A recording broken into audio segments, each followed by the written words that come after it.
12 News at 10, our big story, Confederate monuments around the country becoming the targets of attacks. Good evening, everyone. I'm Kadiva Devine. And I'm Tramai in for Mark Curtis tonight. Throughout the country, there have been calls to remove Confederate monuments.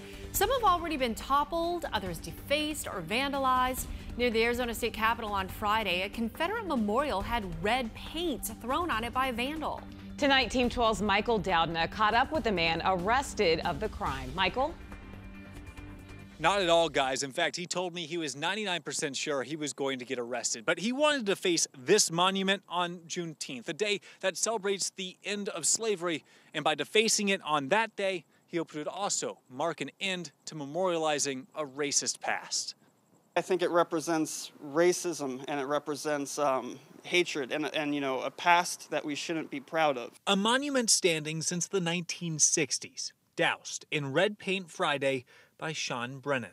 At this point, man, enough is enough, and it's got to stop. The monument sits on the north side of the Wesley Bolin Plaza, feet away from a smaller memorial to Dr. Martin Luther King Jr. But at the monument's base is written, quote, "A nation that forgets its past has no future."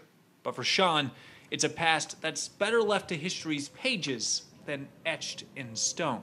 You know, I understand wanting to learn from history, but that's what history books are for. In other parts of our nation, monuments to the Confederacy are being torn down, graffitied. And my fear is that, it would go out of the public eye again. So Friday afternoon, just after 4 o'clock, Sean made his own mark with a bucket of red paint, marking out a monument he says celebrates racists near those that celebrate heroes.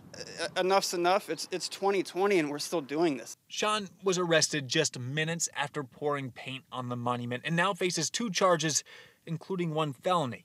But he says he has 0 regrets. I'm doing the right thing and I'm doing the moral thing. It just doesn't happen to be the legal thing. A few weeks ago, Governor Doug Ducey says he would like to see a public process in order to try to remove monuments like this from this plaza. Now, what that process would actually look like is unclear. We're in Phoenix. Michael Doudna, 12 News.